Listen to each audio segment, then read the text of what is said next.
یعنی وہ کتاب جو عالم اسلام کے عظیم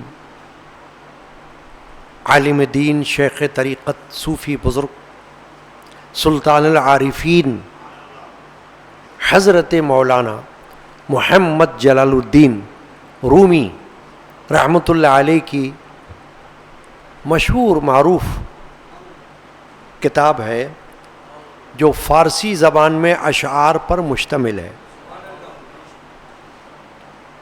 اور اس کو مثنوی رومی کہا جاتا ہے یا مثنوی مولانا روم کہا جاتا ہے یا مثنوی معنوی کہا جاتا ہے. 2-3 نام ہیں جو اس کے لیے ہیں. چنانچہ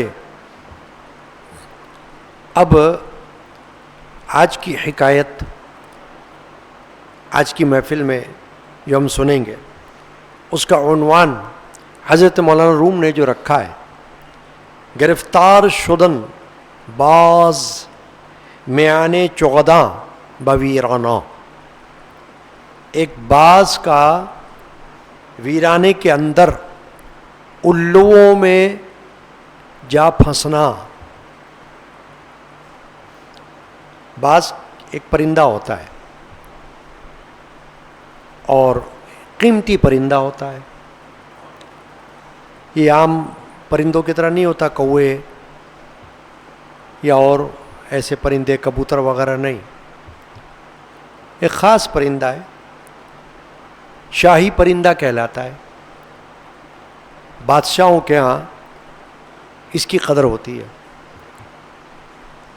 تو اس کو کہتے ہیں باز فارسی زبان میں. انگریزی میں اس کو کہتے ہیں فالکن، باز کو.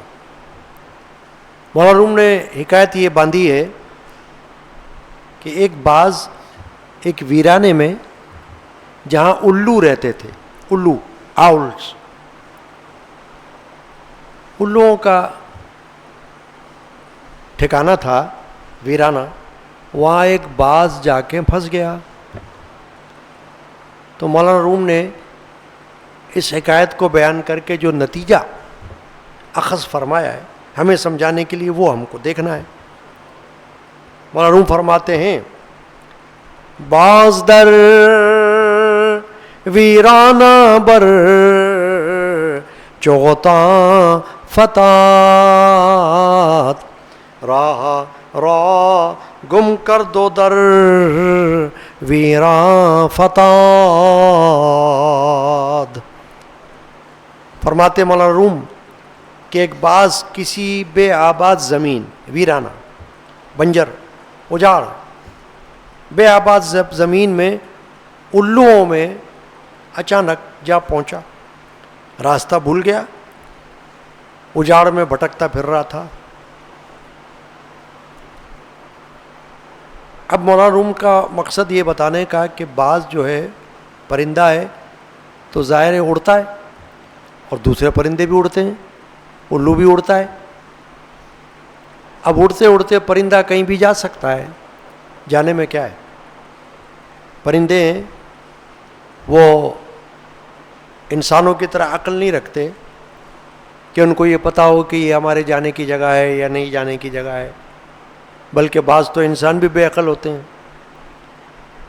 ان کو سمجھ نہیں آتی کہ بھئی یہ ہماری جانے کی جگہ، جانے کا مقام ہے یا نہیں ہے، نہیں جانا چاہیے.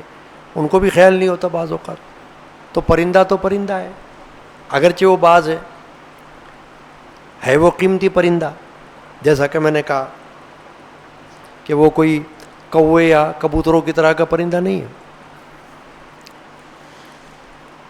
تو اب جو پرندہ ہے تو اڑتے اڑتے کہاں جا پہنچا؟ الوؤں کے ٹھکانے میں، کہ جہاں ایک الو نہیں، کئی الو رہ رہے تھے. اب الو اور باز جو ہے اس میں اس لیے مناسبت نہیں ہے کہ باز کو تو خوش قسمت سمجھا جاتا ہے، اس کی قدر و منزلت کی جاتی ہے، اس کی قیمت بھی بہت ہوتی ہے، اور الو اس کو تو لوگ ایسے ہی طنز کے طور پر کہتے ہیں، الو کا پٹھا ہے نا. تو الو جو ہے وہ تو ایک قسم کی کسی کے شان کے خلاف جب لفظ استعمال کرنا تو کہتے ہیں یہ الو ہے، الو کا پٹھا ہے، یوں کر کے. تو فارسی میں اس کو کہتے ہیں چغت، الو کو.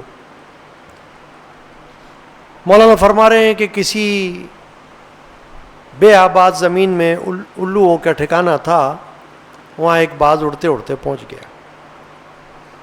او ہما نورست از نور رضا لیک کورش کرد سر سنگے قضا. فرما رہے ہیں کہ وہ اللہ کے نور سے نور بنا ہوا تھا، خوشنودی حق میں نور سے سراپا نور بنا ہوا تھا، مگر قضا کے سپاہی نے اس کو اندھا کر دیا. یعنی کبھی کبھی ایسا ہوتا ہے کہ اللہ تعالیٰ کوئی حکمت کے تحت کوئی بات، کوئی عمل ایسا کروا دیتا ہے جس سے کسی کو کوئی سبق ملتا ہے. ایسی مثالیں تاریخ اسلام میں بھی ہمارے پاس ملتی ہیں.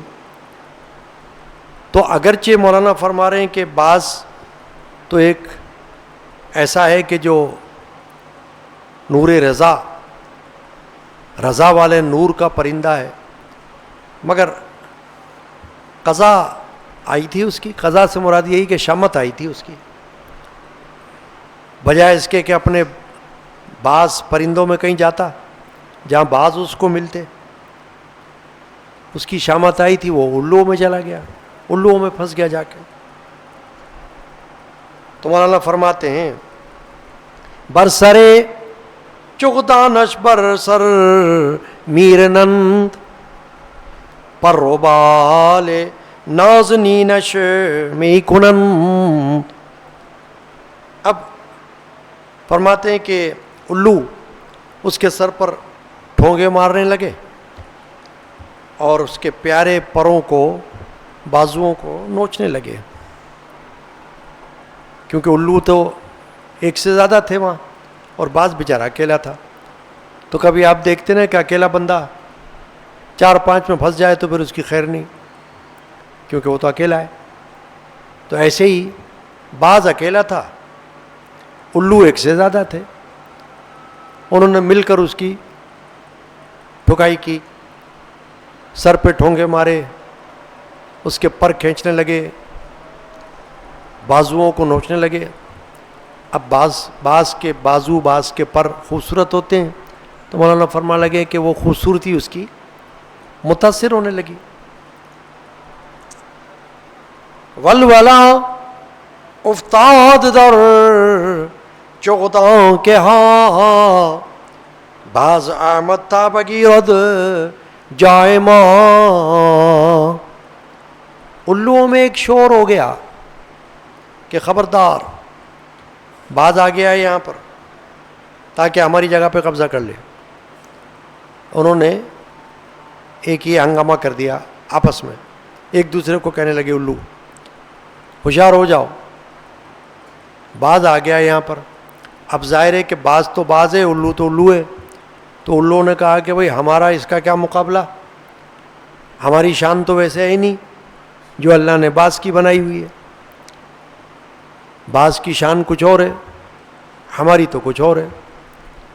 بلکہ جیسا میں نے کہا کہ الو تو خیر اپنی جگہ، دوسرے جو پرندے ہوتے ہیں ان کی شان بھی باز کی طرح نہیں ہوتی، ان کی جنس باز کی جنس سے الگ ہوتی ہے.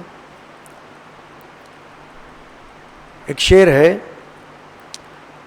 کنت ہم جنس با ہم جنس پرواز، کنت ہم جنس با ہم جنس پرواز، کبوتر با کبوتر باز با باز. شعر یہ ہے کہ جنس اپنی ہم جنس کے ساتھ پرواز کرتا ہے، یعنی ایک جنس والا اپنے ہی جنس والے کے ساتھ اڑتا ہے. کبوتر با کبوتر، باز با باز، کہ کبوتر کبوتر کے ساتھ اڑے گا، باز باز کے ساتھ اڑے گا. باز کبھی کبوتر کے ساتھ نہیں اڑے گا، کیونکہ اس کی اور اس کا کوئی میچنگ نہیں ہے، کوئی میل نہیں ہے. اب مولانا فرما رہے ہیں کہ الوؤں میں جو شور ہوا کہ خبردار، ہوشیار، ایک باز آ گیا کہیں سے ہمارے بیچ میں اور یہ ہماری جگہ پہ قبضہ کرنے آ گیا ہے.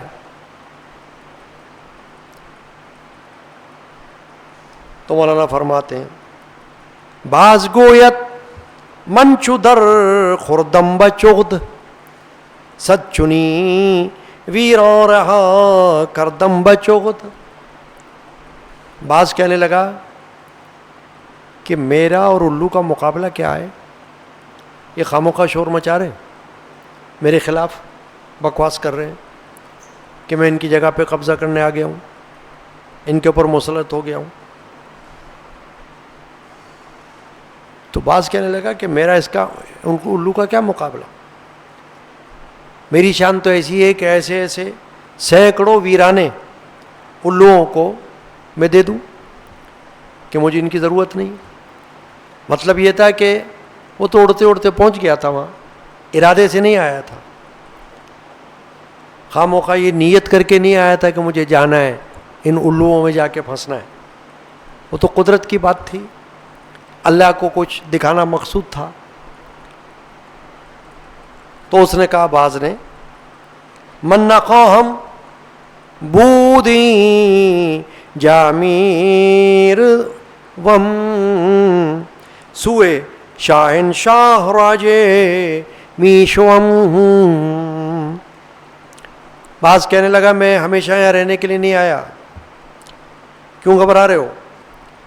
ذرا سی دیر کے لیے ہوں، میں تو اپنے بادشاہ کی طرف واپس جاؤں گا. میں بادشاہ والا ہوں، بادشاہ کے دربار والا ہوں. میرا ٹھکانہ ویرانہ تھوڑی ہے، میرا ٹھکانہ تو بادشاہ کا دربار ہے، شاہنشاہ کا. میں تو اپنے شاہنشاہ کی طرف چلا جاؤں گا. وہ تو میں آ گیا بس، اچانک میری شامت آئی تھی جو میں یہاں پھنس گیا، ادھر آ گیا. تو میں تو جانے والا ہوں. تم کیوں گھبرا رہے ہو؟ تمہیں کیوں خوف ہے؟ کیوں مجھ کو مار رہے ہو؟ کیوں میرے پر نوچ رہے ہو؟ کیوں میرے بازو نوچ رہے ہو؟ کیوں یہ کہہ رہے ہو کہ میں قبضہ کرنے آ گیا ہوں؟ ارے بھائی مجھے چھوڑو، میں تو اڑوں گا اور واپس اپنے بادشاہ کے دربار میں چلا جاؤں گا. چنانچہ مولانا فرما رہے ہیں چغد گفتہ باز ہیلت می کنت تازہ خانوں ما شمارا برکنت.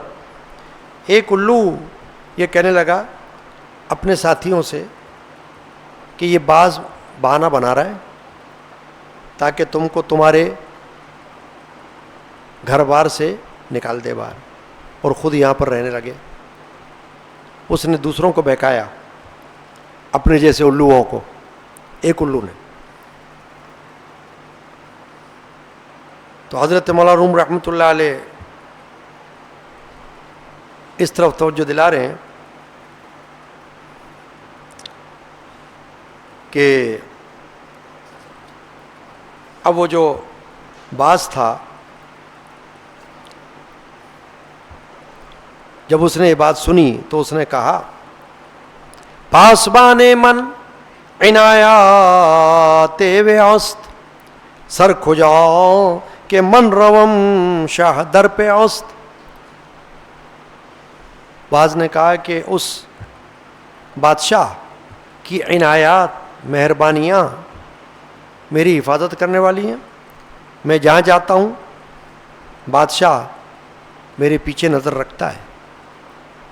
یعنی کہ اگرچہ میں یہاں تمہارے درمیان پھنسا ہوا ہوں مگر مجھے بڑی قوی امید ہے، یقین ہے کہ میرے بادشاہ کو میری خبر ہو جائے گی کہ میرا باز کہاں گیا ہوا ہے، کن کے درمیان پھنسا ہوا ہے. تم فکر مت کرو. چنانچہ حضرت مولانا محمد جلال الدین رومی رحمۃ اللہ علیہ جب یہ اشعار بیان کرتے ہیں تو فرماتے ہیں کہ وہ باس کہنے لگا یکدمم با چغدہا دمساز کرد از دم من چغدہا را باز کرد. کہنے لگا کہ مجھے تو تھوڑی دیر کے لیے تم لوگوں کو الوؤں کو کچھ سکھانے کے لیے بادشاہ نے مجھ کو یہاں بھیج دیا ہے، یوں سمجھو آپ. اس نے میرے انفاس یعنی میری سانسوں سے الوؤں کو باز کی طرح بنا دیا کہ جیسے میں باز ہوں ایسے ان کے درمیان مجھ کو بھیج دیا کہ جیسے یہ بھی باز ہیں مگر تم تو الو ہو. چنانچہ حضرت مولانا محمد جلال الدین رومی رحمۃ اللہ علیہ فرما رہے ہیں من نیم جن سے شہنشاہ دورزو لیک دورم در تجلی نورزو. بعض نے کہا کہ میں اپنے بادشاہ کا ہم جنس تو نہیں ہوں، اس سے کہیں دور ہوں، ہاں مجھے تجلی میں اس سے نور حاصل ہوا ہے. یعنی میں اگرچہ بادشاہ نہیں ہوں، میں تو باز ہوں، مگر بادشاہ کے دربار میں رہتا ہوں. میرا ٹھکانہ بادشاہ کا دربار ہے، شہنشاہ کا. میں اس کی کلائی پر بیٹھنے والا پرندہ ہوں. تو میں اور بادشاہ دونوں الگ الگ چیزیں ہیں. وہ تو انسان ہے، بادشاہ ہے، اور میں پرندہ ہوں، باز ہوں. مگر بادشاہ کے نور کی جو روشنی ہے وہ مجھ کو حاصل ہے، کیونکہ میں اس کے ساتھ رہتا ہوں نا. تو اس لیے میری بھی ایک قدر ہے، میری ایک قیمت ہے، ویلیو ہے میری. تم کیا جانو، میں تمہارے درمیان آ کے پھنس گیا ہوں تو تم مجھ کو اپنے جیسا سمجھ رہے ہو. اب یہ جو حکایت مولانا روم نے بیان کی ہے، ان اشعار سے کیا ہم کو سمجھایا مولانا نے؟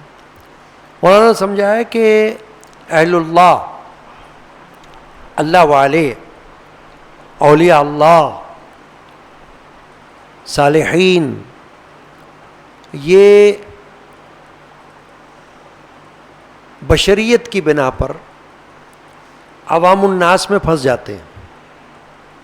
حالانکہ ان میں اور عوام میں فرق ہے، یعنی کہ ان کی کوالٹی اور عام بندوں کی کوالٹی ایک جیسی نہیں ہے.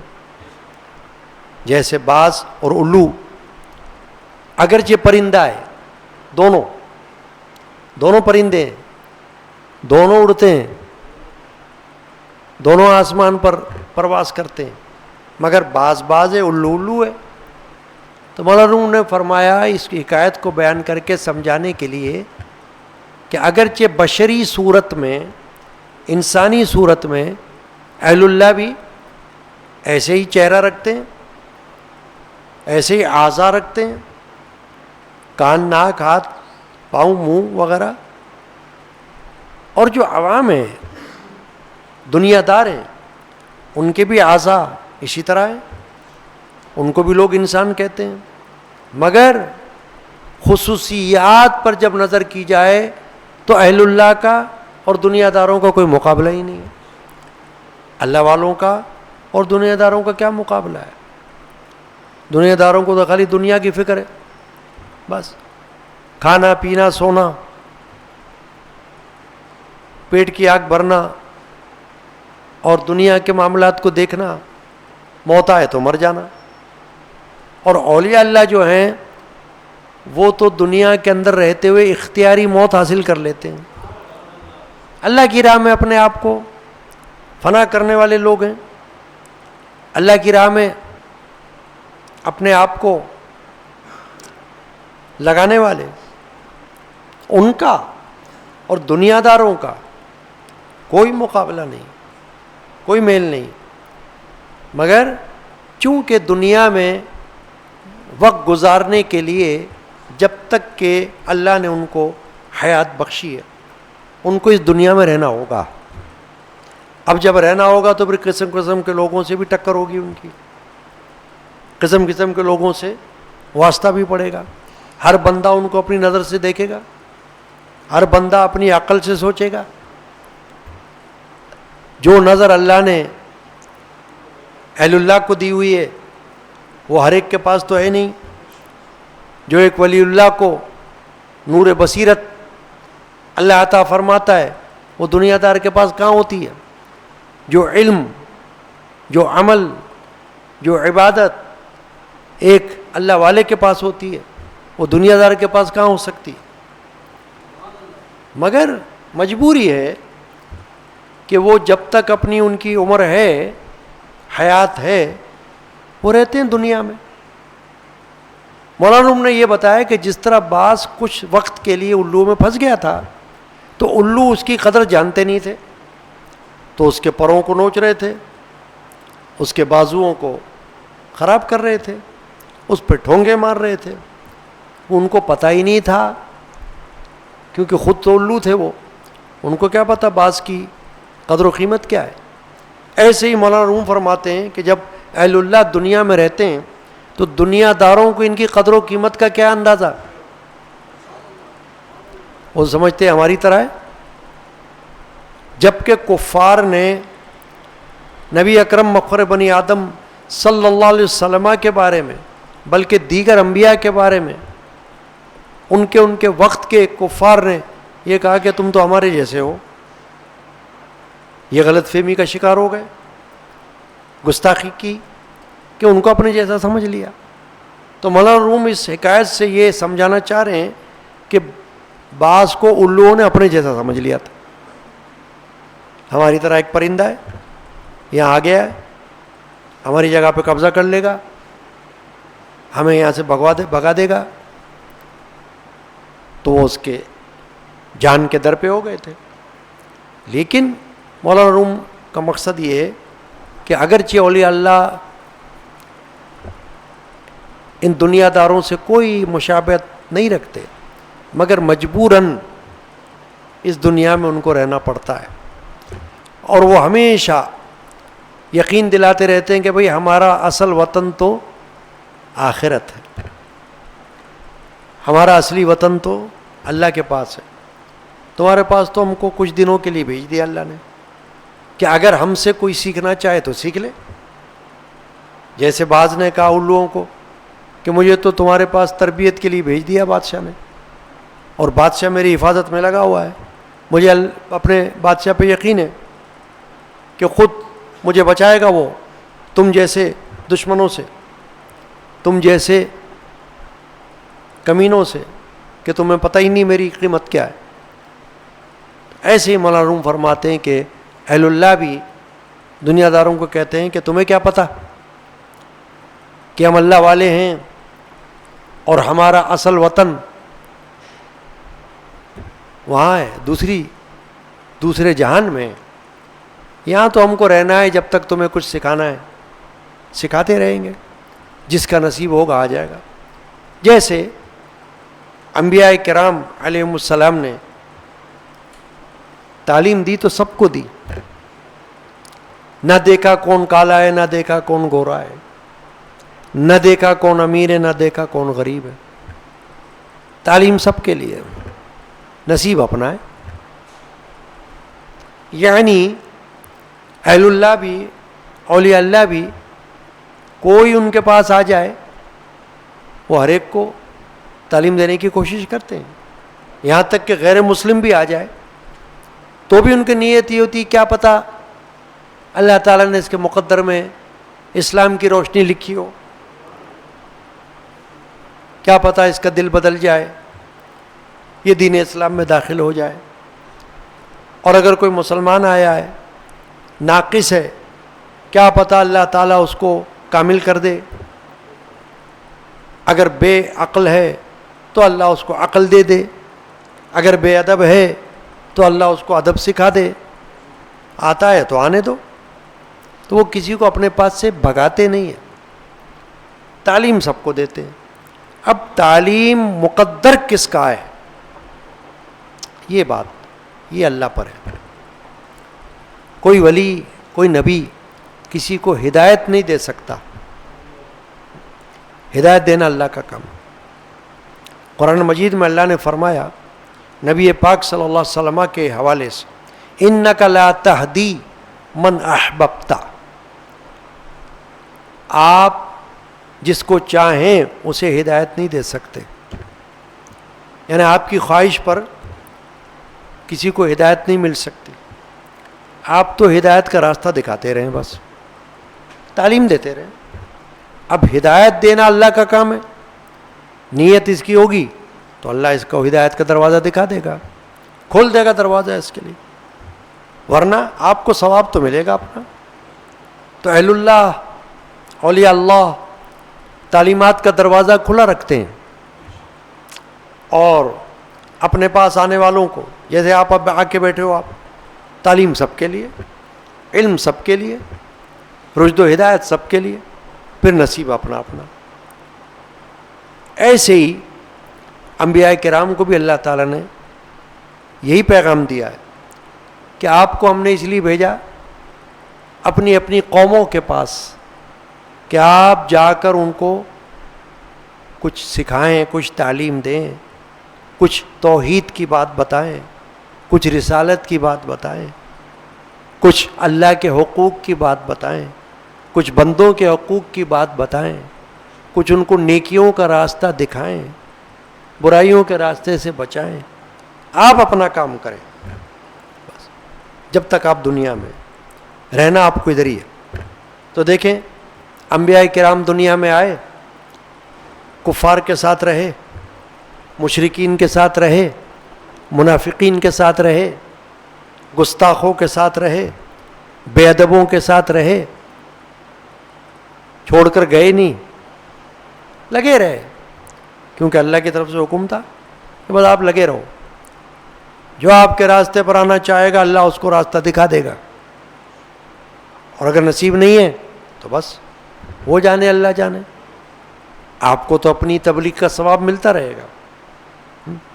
ایسے ہی اولیاء اللہ کو بھی اسی مشن پر چلنا ہوتا ہے۔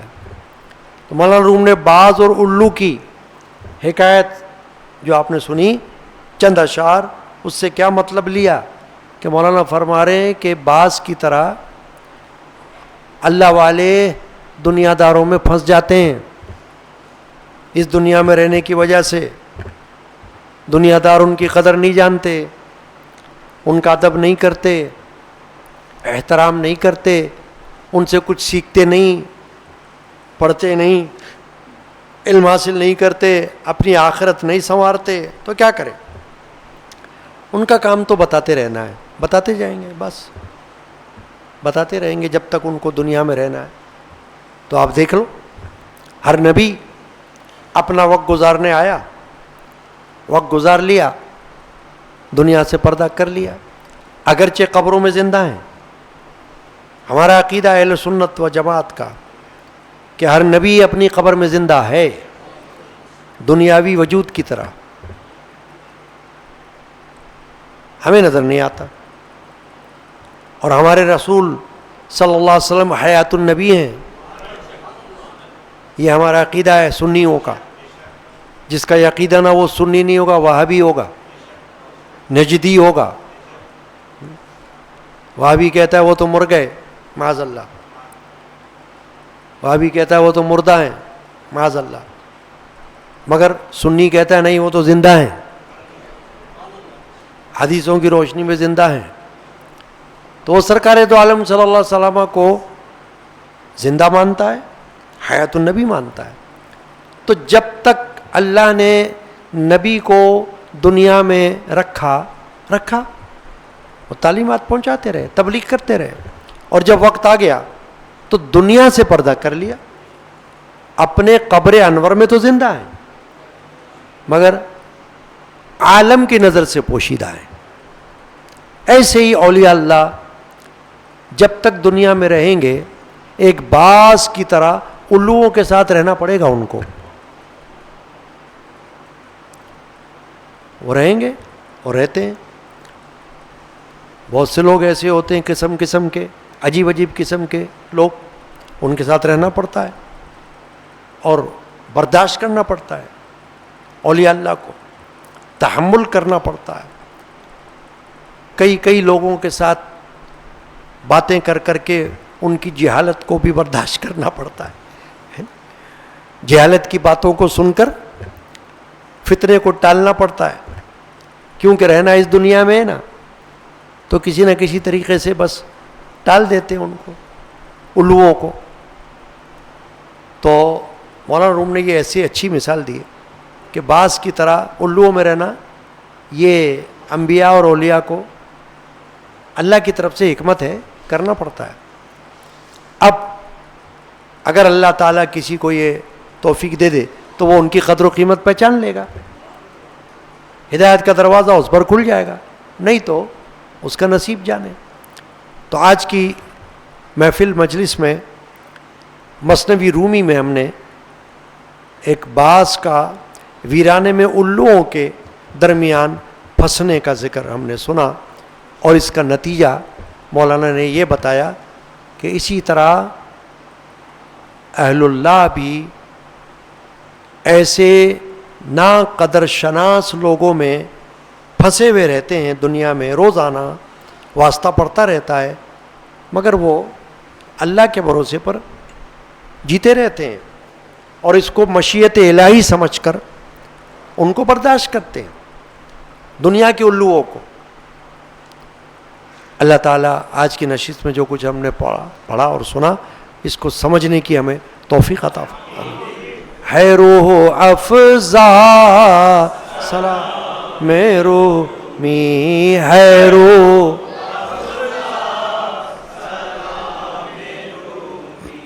حیات ابدی, حیات ابدی. اللہم ربنا آمین. جمعرات آ رہی ہے, آنے والی جمعرات